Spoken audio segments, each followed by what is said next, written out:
Turn off. Hey, welcome back to the Aim Size YouTube show. And it's been a while, but now we're finally got Isaac Lockwood with us. And there's been a lot of demand from the Facebook group and from all of the ads on Instagram to see this fella. And everybody has seen him in action. Everybody wants to know his secrets. How is he so fast? How is he so accurate? So here we are. It took a long time to set up, but we are here. Welcome. Thank you. Thank you. Appreciate it. Okay, so you said you have not a lot of time today, so thank you for showing up here. But the first question is going to be like, give us a overview of who you are, and then what makes you a key person in the shooting sport industry that you are. Oh, well, I don't know if I'd classify myself as a key person. I mean, I love the sport. I love pushing myself, so that's kind of fits hand in hand with the competitive side of the sport. But I've always loved shooting, so for me, I've always had guns. Kind of grew up around guns, but then once life took me to Nevada. I currently live in California, born and raised in California, moved to Nevada, and then that kind of sparked having the freedom to not only access guns, your freedom in this country, just being able to buy them and use them the way you'd like to use them, go shoot them, try them, sell them, whatever you want to do. And then ultimately moved back to California, but that always stuck with me, just the importance of the freedom we should have and should maintain. So always had guns, didn't shoot a ton. I'd go to the range like everybody else, I think, and just shoot a magazine, go back to the tailgate, grab another one, and thought I was pretty good, right? And then got introduced to competition through YouTube, actually. Oh, wow. That's kind of a long story how that came about, how I came across that, kind of a sad one. I don't know if you want to bum anybody out, but we're on the good side of things. I don't know. You want that story? It's a little dumb. I don't know, like if you feel like that's going to be a lesson for the audience, and why not? Sure. I'll try to make it quick. Long and the short of it, my son, at 9 months old, my oldest son, was diagnosed with cancer, leukemia. And so we were fighting that and spent about 6 months in the hospital. Once we got home, we were able to go home. I wasn't able to go to work much because we spent a lot of time doctors and just the day-to-day, moment-by-moment care. So kind of my escape, watching TV, but I don't really care for TV. So I started searching up YouTube, found shooting competition stuff, 3-gun, that sort of thing. Watching that, got my guns out. And so started going to the range when I could as he got better and better, which he is good now. So I don't want to bum too many people out. We're very fortunate. He's actually considered cured at this point. It's in a couple of days, but technically they already said we're considering him cured. So that's awesome. He's doing great, and you'd never know. But my love for shooting just kind of increased. It started as an escape to go out and kind of apply myself a little more deliberately to get my mind off of things. And then watching YouTube, seeing guys like JJ, Max, Nils, all the top guys, Casey Eusebio. There was a shooting show. It's called Hot Shots. YouTube. Check it out. It's older, but it's awesome. And Jerry Michelik's on there. So who doesn't love seeing the trigger speed that guy has? And so just applying some of those techniques as I searched the interweb, all the YouTube stuff, taking it to the range, and then got introduced to competition locally. We have a club, and got out there and tried it and realized how bad I really was compared to, there's middle-aged women out there and juniors just destroying me, so it's just like, wow, I got a lot to learn, and you don't realize it unless you go out and try it. So that's what got me into competition, caught the bug, and kind of never looked back from there. So I love to train. I love to be active, work out, and shooting kind of fed that, and vice versa. So I do a lot of my training. I do a lot of workout, just specific stuff, but I do workouts particular to shooting to help develop and better myself at shooting. So always need, as what we're here for, the nutrition, the supplement side of it. You don't get enough of that, especially with all the processed stuff. So as I developed and got better, you can only go so far if you don't have all the ingredients, in my opinion. You can overcome anything. I definitely believe that, just through my experiences. Will is a huge part of it. Just the discipline and becoming consistent with that discipline is more important, I would say, than anything. But you reach a point to where you definitely, help doesn't hurt, and it can definitely get you farther faster. It's not a magic. There's no magic pill. There's no magic button, but there's definitely things that can help assist you in achieving some goals. So that's kind of why I stumbled on your products. Started using those, and I'm really happy with it. So I use it not just for shooting. I use it for my training and like working out. So I will start plugging it. This is one I use, and I take it everywhere. You see, it's all deformed because it's in my bag. But the Ready, if I'm not feeling the workout or something, I pop one of those, kind of like a pre-workout, but without the high stimulant that gets me all jittery. I don't really care for that unless I'm gonna do something stupid, probably an ego lift, that sort of thing. But just to get my blood flowing, get ready, change my mind to accept that I need to get this workout done and get my butt moving. That's a real help. So take that regularly. I kind of save these are the two that I use most. The Ready and then the Rock Solid with the buck feeder formula. So I haven't taken this today. I save this more for matches and for trainings. Because I don't know I think it's pretty common. People have, I don't have tremors or anything, but I shake a little bit. I always have. I haven't seen I kind of overcome it, or have in the past, where I just accepted my sights moving. But what I've noticed with this, it settles it down, and it'll there's always going to be movement. So you learn to accept that, but it's definitely more predictable. So I see it in running an optic. So running a dot, you see everything, which you don't necessarily get with iron sights. So that's a benefit, but it's also, it's a negative too. If you're not used to it, it can really freak people out if they haven't used a dot, but it's a great training tool. If nothing else, try it and see how much you're actually moving. But if you're using this stuff, you'll notice a significant difference in how that changes. Instead of like the quick jerks and jitters and stuff like that, it will slow that down and be more predictable. There's always going to be movement, just the design of the levers that we create by holding it out. But it definitely makes it lessens it and makes it more predictable. So on top of that, the supplements that you have inside this that help your frame of mind, if you already have confidence, that's great. But sometimes you'll think about how you're going to fail, things you don't want to do, and this can help keep you even more even keeled, to where you still might think about those things, but they're not. It kind of just gives you that extra strength of mind to get through it and know that it's just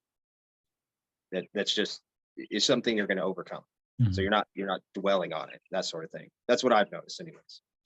Yeah, no, awesome. Yeah, there's so much to unpack in this. And first of all, yeah, thank you for sharing this story about your son. And I'm glad that you guys were able to overcome it together as a family. And it's truly a miracle.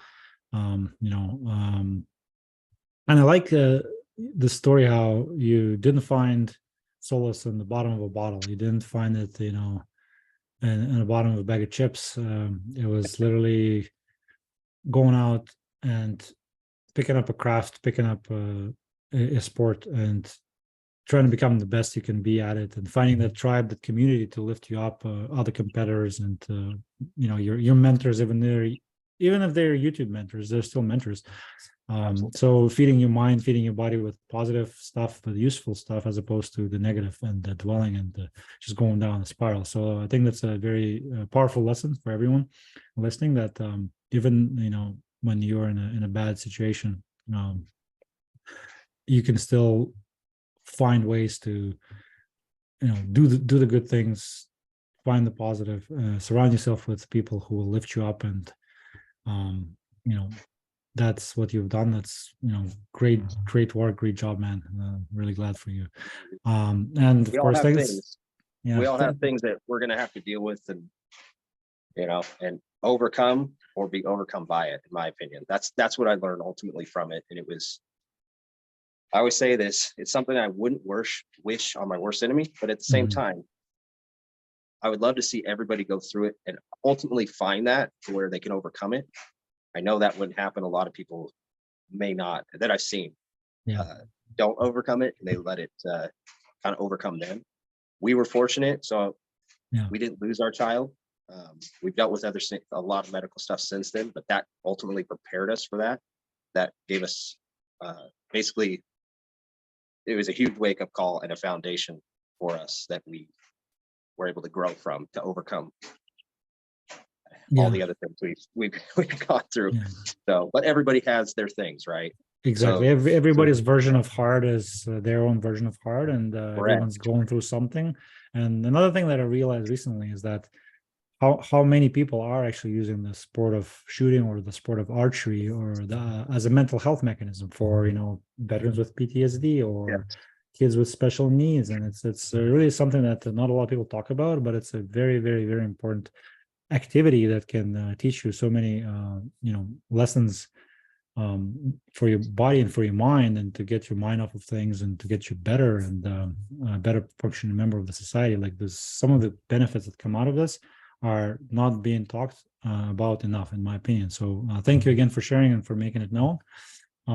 But yeah, let's move on a little bit. And Yeah. you told us a little bit about your origin story and how you get started in competing. But you know, let's talk about some biggest wins so far and biggest setbacks in this context of the sport. Yeah, I'll give you one of each, actually. Uh, 2021 Nationals. It wasn't my first. I went in 2019 and I got DQ'd the first day. Ooh, That was a big upset. I guess that's kind of the latter of your question, but that was a huge upset. But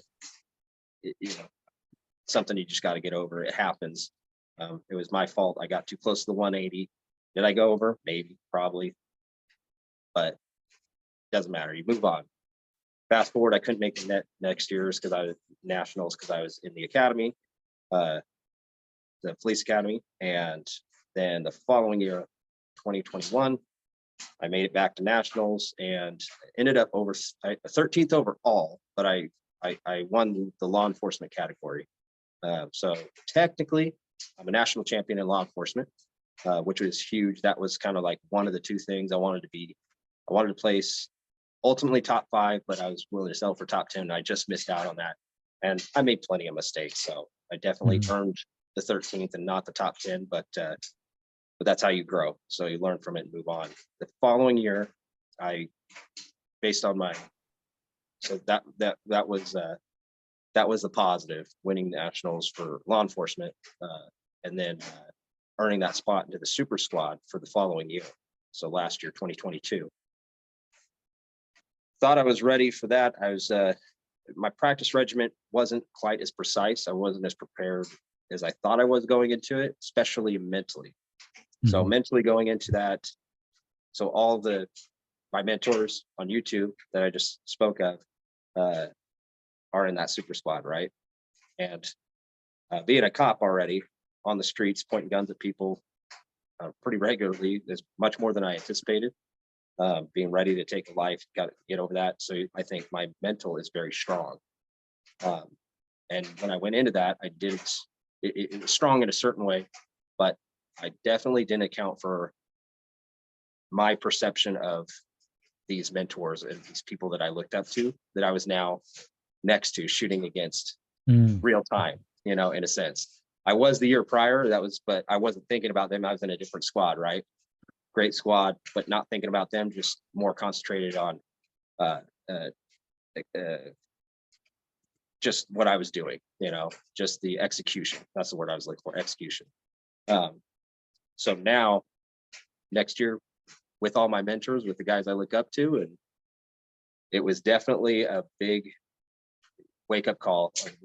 I was just nervous, worried about what they'd think of me, you know, how I was shooting. Do I even belong with these guys? That sort of, all the doubts crept in, and I just couldn't shake them the whole match pretty much. So, yeah, so I ended up, I think 20, and I can't remember, 26. I don't know. It wasn't good, you know, it definitely wasn't where I felt I should have been. Not that it matters where what you feel like, it's ultimately how you perform, and that's how I performed. So the good thing about that, I guess, would be another win to take away, which I try to obviously keep at the forefront, so I'm not all negative about that year. I learned a lot. I say this all the time, especially to my kids, but anybody, we and it's no, we learn through failure. Failure is the best. It teaches us the most. Winning doesn't really teach us a whole lot, because we just did we won. What do we need to change? But failure, certainly something needs to change if we want to win. So the win that I had there was they had a side match for the Bill Drill, and that was Henning Group, Henning Walgreen, and Leif Kunkel with GX Holsters. They put on the side match. They were the big sponsors of that. I think they had other supporters too. But anyways, long story short, I was able to win that. So the fastest time with all alphas for a Bill Drill side match, which turned out to be kind of a bigger win than winning nationals. I mean, I wouldn't say it's bigger. You know, if I could pick one or the other, I'd probably pick a national champion for sure. But at the same time, the monetary and like the prizes, and there's some other things that have come from that since that I didn't anticipate. So it ultimately was a huge win for me. So I'm very appreciative of all that. So moving forward to this year, I've changed a lot of my training has been mental too, alongside with the other training that I'm more focused on, gearing up for nationals, because that's my ultimate goal is national champion. I'm not greedy, but I'm going to get one. So getting that, and then it's the mental. So I got to test that just recently, the mental part of it, obviously using aim size products alongside it, because I didn't have that until after nationals, and been testing that at matches. Dragons Cup just recently in Odessa, Texas. I got to shoot with basically a lot of the same names in my squad. So JJ, Nils, Max, those are the three in my squad that are going to also be at nationals, that I ultimately, amongst many others, that you would have to beat to win nationals. So that's tall order. I didn't beat him at Dragons Cup, but what I have done is my mental was great. I never was down on myself. I saw them as peers and not as these, celebrities, so I had some other struggles, no excuses. I developed tendonitis, and that was ultimately, I ended up 12th. That's what I could do physically, but I actually walked away very happy with it, regardless of my finish. Not happy with the finish, of course, but happy with how I performed and ultimately how my mental was. And my shooting it's the best I could do at the time. So now I'm working on that. My tendonitis is getting much better. Actually, I'm probably flush because I did all my workout and training, and then some of the stuff I'm doing to help cure this, and it's going away. So I anticipate it's going to be better, hopefully by nationals, if it continues the way it is. And we'll see. That's quite a journey in a relatively short period of time. You've achieved success, and now you're operating at a level of your former people you looked up to. Now you call them your peers, even though you let that get to your head last year. Now you have a mechanism to overcome that, and that's great. And one more thing from this story is that you do. I'm glad you mentioned that you're in law enforcement, because some of the comments you see on your videos is that, he's just a gun racer, he's just a competition guy. Oh no, but you actually do this for a living. You are in the profession of arms, so to speak. And I just recently switched. I left law enforcement just recently. But you've done your share, you've done your years, and another thing that you mentioned earlier, how even though you were on the force when you came out to train for competitions, you realized how much you were lacking in terms of certain skills, and I can second that. When I was an infantry soldier, and then all of a sudden I found myself on the national rifle and pistol and precision marksmanship team. There was so much more that you didn't get taught in the regular army that they teach you at the marksmanship level, that you start to realize the value of the additional training, that you can pick up so many new skills, and you don't get even though you're considered trained as a police officer or a soldier, there's still so much more you can learn. There's no limit, really. Exactly. Yeah. Exactly. It's never ending. Yeah, that's it's so this progression, it's been very recent. I've been very fortunate and blessed where kind of the social media and then the popular, I guess it's popularity, but I'm getting all these opportunities, I should say. So with those opportunities, people are asking me a lot of questions, which I'm very happy to answer, and definitely feel blessed by it. But about training and stuff, and I've helped my share of people. I don't claim to be a coach or a trainer or anything like that, because I feel like I'm such a student and I have so much to learn that I almost don't feel qualified, regardless of what I've done. It's like, I don't know if I ever will feel qualified to train others or to teach that sort of way, even though teaching is what I've done a lot of, I guess, in other ways, and in many other things. But I'm just, more than anything, I'm a student first. And if you're not always learning or always in the mindset of trying to get better and seeing what you could do better, no matter how good it is, so I could argue, not at the risk of sounding cocky, it's not cocky, but I mean, I haven't seen a faster draw for competition outside of what's the quick draw Western style. Mm-hmm. What I think it's just called quick draw, I guess, but Right. cowboy action, that's what it is. So outside of cowboy action, I haven't seen a faster draw than mine. Doesn't mean somebody's not out there doing it, just I haven't seen it on the internet, what we all look at, right? Yeah. But that doesn't, to me, it doesn't matter. I still feel like I can find ways to be faster, more efficient. So I won't ever stop working on that. Yeah. I don't know what the end goal is. I don't know if I'll get faster, but I've kept that attitude. I was, satisfied at like a 0.7, just to put it in context, at 0.7, 0.8 drop. That's considered like, that's good, right? Lightning fast. Yeah, that was incredible to me when I was drawing at typically a second, got down to like 0.8, down to 0.7 ish, somewhere in there. And I'm just like, dang, I'm doing pretty good, but I wasn't done. I wasn't going to accept that that's where it stops. So because of that, I've got down as low as like the high threes. So, and that's bringing it up to eye level, which that's rare. It's not a consistent thing, but I can consistently be in the fours. So if I could just, you know what I mean?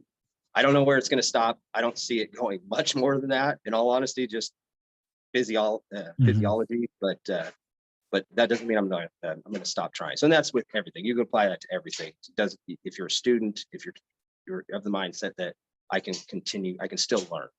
And that's what's awesome about shooting in general, but you can expand that to any aspect of life that you're interested in, is you don't stop learning. If you stop learning, if you think you know it, then you're done. You're stagnant. No, it's great. So it looks like you're operating in that what's called the growth mindset. You believe that you can improve it, even if it's only 1%. You're constantly seeking that continuous improvement at all times, and you're keeping an open mind to see what else you can learn, that you can continue growing even ever so slightly. And that's a very important lesson to everyone, that you never stop. The learning really never stops, no matter how good you get. And there's always people coming up, hundreds of comments. There's 2,000 people in the Facebook group that are dying to know your secrets. Like, how are you so fast? Is there any secret sauce or any specific drill that you can attribute to that success of yours, or something you can share? Any secrets, tips, tricks? Man, I wish. So I would say, Like one quick tip. Like obviously it's a whole okay. big story. You So don't have a lot of time, but like for I those think people dying to be as fast as you, what's the right, number right. one advice? Well, I think what I found is I'm not a super complicated guy. I like to I can understand the complicated, but I have to filter it into something simple. So the draw has been talked about who knows how many times and broken down countless ways. So I've listened to certainly not all of it, but a lot of it. And I just take in that information and I have to simplify it for myself. So I guess the secret is whatever information you're hearing from whoever you're hearing it from, understand that we're all made different. We think different, we act different, we have different techniques, different abilities. So try, I would say try everything, but then make it your own, what works for you best. Because my grip is not the same as JJ's. It's not the same as name a shooter. And I guarantee you my grip is different. Does that mean mine's better or theirs better? It doesn't matter. It works for me and theirs works for them. And they've catered it to that. They put the time. So the ultimate is putting the time in and applying that. So, but the tip is, for me, has been simplifying it, simplifying things to the simplest version of it. I broke each part down, simplified each version, and then blended it back together. Does that make sense? So I chopped it up. We'll just take the draw since we're talking about the draw. Just from hand position, I started with just how I index my arms. I don't creep on the gun like you see a lot of guys try to get fast draws, or they're really creeping up on that gun as much as they can. They're all tense. I try to start completely relaxed, and it's something actually Bruce Lee was a proponent. Your fast twitch muscles, they react quicker at a relaxed state than in a tense state. They tense up, but you have to allow them to tense up. If they're already tense, you're behind it, in my opinion. And that's like Bruce Lee throwing a quick jab. His arms aren't like this. He's loose. It's a quick, instantaneous motion. So I try to emulate that. That's where I kind of started. So I index in the same spot, and then I make it all. I do it slow, try to hit the same spots, and then build it. So start by breaking it down, create a foundation of each point you want to hit, and then blend it together, and then the speed will progress. It takes time. People want to expedite everything. They want to know, I want to know today how to do that. Like, well, that, whatever you're looking at, whether it's me or anybody else, that probably took years of development. So be prepared. If you want that, you can certainly achieve it, and you might be able to achieve it faster, but you certainly can't do it right now. You have to put in the time, and that takes an amount of discipline. But that's that constant growth thing we're talking about. You have to be that lays right into there. Having the mindset of I'm going to continue to try to get better and progress, no matter where I'm at on anything. So I would say, but the short version of that, after all that talking, would be break it down, simplify it, and then put it back together through time and reps. I think that is really good advice in terms of breaking it up into manageable chunks and then optimizing each to fit your style, and then putting it together at the best sequence that works for you. I think that applies to any sort of process, like even in business, like there's business process optimization specialists who do that with like manufacturing lines and shipping lines. So it totally makes sense for what you're trying to achieve. And I like how you even brought up Bruce Lee. So you're not only learning from the best in the shooting discipline, you're pulling from other disciplines and the martial arts and whatnot, just to see where else you can pick up that extra edge. And I think that's a very great way to do it. So baseball. I mean, just to further, not to go on another tangent, but baseball for the eyes, seeing faster. There's things out there that can make your eyesight faster, or at least make you aware of it and get that synaptic connection to be faster from what you're seeing to what your reaction time is. Your ears, same thing. The buzzer is what we react off of in USPSA. is a buzzer. It's audible. So how do I make my ears, once they hear, I can't make them hear any faster, but I can listen for the first instant of something versus an overall beep. The beep is like 0.3 seconds. I'm not listening for 0.3 seconds. I'm listening for that 1/100th first second that I hear it and reacting to that. And that's been a big difference, is reacting. How do I do things a little bit sooner? And it's progression. It takes time to train yourself that way. But yeah, I mean, look at other sports, look at other disciplines, and see what they're doing. That's not that's for their sport, but how can it apply to what you're doing and trying to accomplish? Yeah, no, I think that's very, very clever. And again, comes back to having an open mind and having that wild field of view and seeing what else is out there, where else you can learn from. Okay, cool. Well, I mean, I know you told me you have a limited amount of time today, and looks like we could be talking forever and talking war stories. Yeah, you got me on this. I talk a lot, unfortunately. Thank you for sharing. The number one, everyone's favorite question is speed. Any quick tips on accuracy and consistency? Because those are the other two things that people are kind of dying to learn and become better at. I think those are very similar, and it comes down to discipline. It's weird how everything kind of filters down to the same things, and they're just applied to different techniques or skills. But the discipline on it is something that I struggle with, and I'm open about. Like on difficult targets, I'm always trying to shoot fast. So being able to control that, you can still be fast. It's going to be slower time wise, but where our mind plays a trick that we need to get that done now, and we ultimately, that's how we miss. Because a lot of people build up the skills where they're accurate. If there's no time, no pressure, they're not going to miss that. They're just not. But you put that pressure on them, we put more pressure on ourselves than what's actually there. So I would say, as far as accuracy, with a gun, it comes down to what you're seeing, what your focus is on your vision, and your trigger discipline. So being intimate with your trigger where it breaks. So that way I slap the trigger for almost everything, any tack target, even a semi-difficult target, I tend to just slap the trigger. So I come all the way up, and then when I'm ready to fire, it goes all the way to the rear. I pull it all the way to the rear every time. And then I let off instantly to do it again.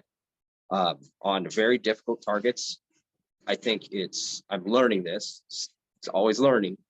I'm trying to be more disciplined in my trigger pulls and what I'm actually seeing on that difficult control target, as JJ puts it. I'm learning a lot from Jay, but those control targets. So when I haven't been in the world of like precision shooting, I would say I've been accurate enough for what I've done with like a rifle and stuff like that. But that's all trigger feel. If you're just keeping your sights, you're controlling your breathing. In the speed shooting world, I'm not thinking about breathing at all. Maybe that's something I should look at on a very difficult target. But I would say it's focusing on your vision, being able to hyper focus your adrenaline. We could get really into this because I've researched this a little bit, but basically focusing your adrenaline and all your energy into your sight, you'd be surprised how much you can see how fast. It feels like a lifetime, but things happen very fast around you, normal speed, but our perception of time slows down when we are that laser focused, that mindset. And then of course that trigger discipline of really feeling your trigger, knowing exactly when it's going to go off and being able to pull it correctly straight to the rim without moving your sights. So those two things in the long version, as I always give the long versions. I have no short versions, if you've noticed. I think it's good. People can pause and play back and pick it apart and hopefully take away the lessons hidden in those long-winded sentences. But Right. I think there's a wealth of information for sure. I need somebody like you that can take what I'm saying and put it in a simpler version as you have for me. Appreciate it. I mean, we can always do an encore. I'm sure there's going to be follow-up questions when we're going to drop it on YouTube, but in the group. But yeah, essentially, look, I like how everything still comes back to the mental part and discipline. You do have a big all squat rack in the background, so obviously you do the work on your body, and you're working on your joints mobility and working on your tendonitis and all that, and the trigger control. And you do know your equipment intimately, which is also very important. You know, the trigger squeeze. You know how many pounds of pressure it takes to do and all that, but every single time you come back to the discipline, to the mental fortitude, and to visualization and focus. And I love how it kind of brings us back to what we were trying to accomplish, you know, with our products, and especially the planner. I mean, it has the visualization exercises and the goal setting and breaking down the goals into manageable chunks, just like you described. What are we working on today? Are we working on, you know, that coordination between focusing on the site and the trigger pull, for example, right? Like you can write it down and work on that deliberately. So that's a huge thing. And I won't take long on this, but a huge thing is go to the range. If you want to actually get better and see progression in a short period of time, go to the range with a plan every time. Plan your range, your trainings, plan your dry fires, whatever your training is, have a plan for it and write it down. It's simple as I that. mean, it's huge. Like I just listened to Michael Phelps speak last week in Salt Lake City, and he's like the most decorated Olympic athlete in the world. Yeah. And he had what's called goal sheets, and there was obviously the workout of the day, but also the goal. What's the goal for that workout, and what's the ultimate goal, which is set the world record on whatever stroke he was doing, or you know, win that medal or this medaling. Always had it. And I guess it's part of the success, and of course practicing for 9 hours a day helps. Yeah, that helps. Yeah. All right, well, you know, thank you very much. Obviously there's probably 100 other questions that I could have asked you, but we're gonna have to respect your time today and wrap it up. But let's finish with a couple of things. What is a favorite quote that you like or you live by? Favorite quote? Oh, shoot. It doesn't have to be related to shooting. It could be just like a life related thing or anything that. And I'd have to. There's so many good ones. There's so many good ones. I'm sure. And I'm so bad that I don't know who said the ones that I kind of speak to myself. But I mean, I'm not even going to say it right, I guess. But it comes back to the failure. We learn more from failure than from success. So it'd be knowing that here's something that I took from that I don't know if anybody said it or I'm just saying it differently, probably, but I say most people are unwilling to fail the amount of times it takes to succeed. That's something that I tell my kids, I tell myself, is if you want to succeed, be ready to fail. And you're not trying to fail. You're not thinking I'm going to fail. You've got to go through the failures to get to the success. It's only a matter of time. Most people aren't really. Yeah. So just picking back off of that real quick is, yeah, definitely, you know, quote unquote, failing doesn't feel good. That's why people don't like the experience, myself included. But then if you change your perception of that, and we quote, I guess the Navy SEALs are famous for saying we either win or we learn. If you think of it that way, it's kind of a different way of saying what you just said, but like, okay, you know, today we learned, right? Which means tomorrow we will win, and this will enable the person not to feel so bad, quote unquote, about this quote unquote failure, and then they can be more likely to be willing to repeat it again, even, you know, if it happens. So I think that's where the unlock is. So thank you for sharing that. And to wrap things up, if somebody will listen to the last 35 minutes and forgets everything you said, but you want them to remember one thing, one key takeaway, call it a silver bullet or a golden arrow, what would it be? One thing. For success, as it pertains to success, or what? Anything we discussed, or anything that, you know, that you want the audience to remember. I would just say one thing. always keep a learning mindset. If you want to achieve something, be ready to continually learn and never give that up, no matter if you achieve it or not.